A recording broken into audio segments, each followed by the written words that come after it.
ათასობით ადამიანი გადადის. თუმცა ეს ეკონომიკაში ეს უნდა გავიჭირო ცოტა გამიქცა თქონდა. მაინც გეგმაში შესაძლებელიდან ვინაიდან ეს ისე არის. როგორც ჩვენზე არის. ანუ ყველაფერი გავაკეთე. ბატონო თემიკე, ბანკების გადაადგილებაზე ხარ დაგვეხმარებოდი. სანამ გაიხსნებოდა მამებთან ანარტერი შეგვიჩერო.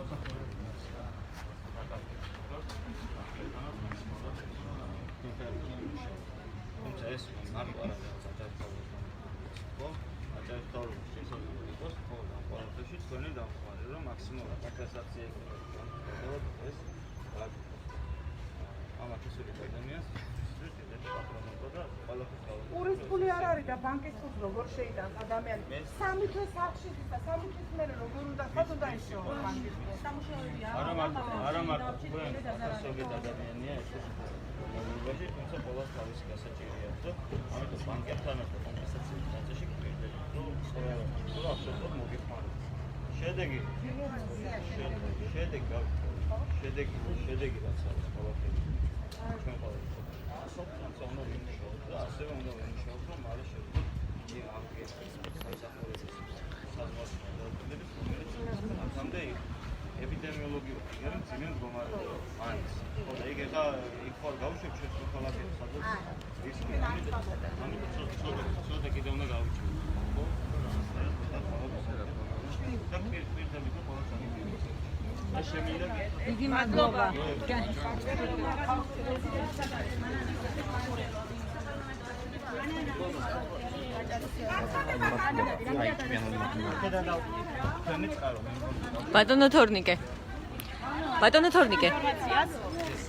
ბატონო თორნიკე ჩვენც რო გვიპასუხოთ კითხვებზე შეხვედრის შესახებ გვაინტერესებს რა შეხვედრა გქონდათ დღეს ეს არის წინასაარჩევნო მზადება დაიწყო თუ რა ხდება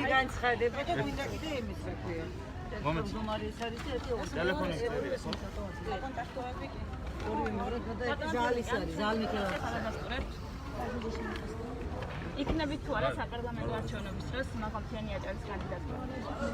დასტურებს და თქვენ ახალ ჩვენ გუნდურად წავედით როგორც კანდიდატებს, ასევე საარჩევნოშია ცოტა მოგვიანები.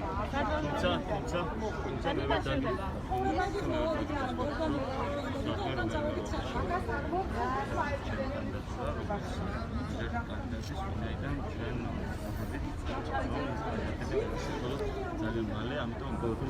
ანუ ეს არის მზადება. დღევანდელ შეხვედრას დღეს ჩვენ წარვადგენთ უკვე ბათუმის საარჩევნო შტაბის ხელმძღვანელი ბატონ გიორგი მანუელიძე, ასევე იყო შეხვედრა პოლიტიკურ გუნდთან, ასევე აქტივთან.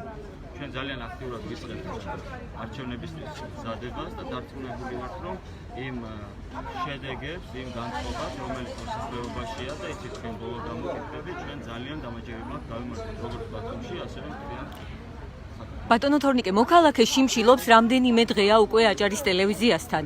რა კომენტარს გააკეთებთ ამასთან დაკავშირებით? ის ამბობს, რომ ხარს უჭერს იმ ჟურნალისტებს, რომლებსაც მოუწიათ ტელევიზიის დატოვება. ის ამბობს, რომ ეს არის მისი მხარდაჭერა, მოუწიათ ჟურნალისტებს ტელევიზიის დატოვება. რამდენადაც ვიცი, ამ დროისთვის ორი ადამიანი.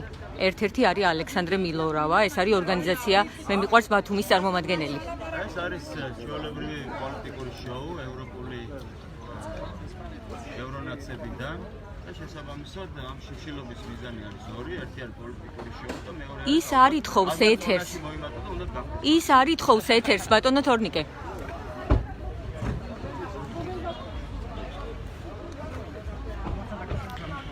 თითოთით ლაივში ვარ იმ სარბოდიში.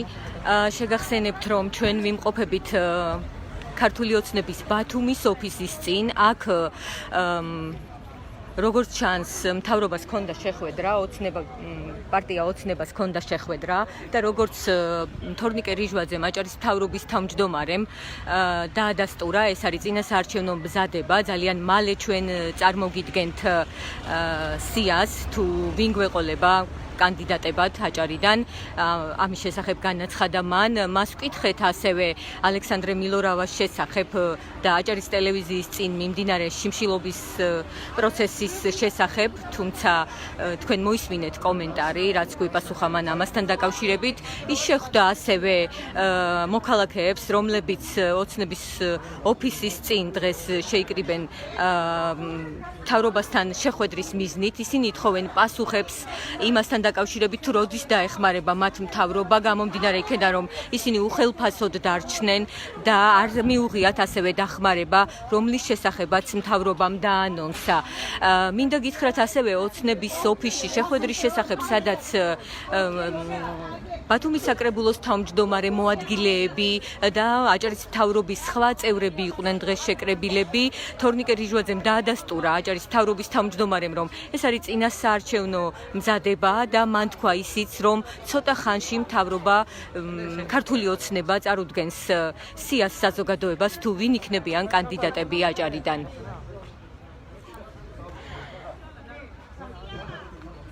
თორნიკე რიჟვაძემ დატოვა ტერიტორია. ჩვენ რამოდენიმე კითხვა გქონდა კიდევ მასთან, თუმცა არ მოგვეცა ამის საშუალება. ჩვენ ვკითხეთ მას იმ შიმშილობის პროცესის შესახებ, რომელიც აჭარის ტელევიზიის შენობის წინ წამოიწყო ალექსანდრე მილორავა. ის ამბობს, რომ ეს არის მისი მხარდაჭერა იმ ჟურნალისტების მიმართ, რომლებსაც მოუწიათ ტელევიზიის დატოვება და ის ამბობს, რომ ეს ჟურნალისტები იყვნენ სიტყვის თავისუფლების გარანტი აჭარის საზოგადოებრივ მაუწყებელში და სწორედ ამიტომაც ითხოვს დირექტორის გადაყენებას.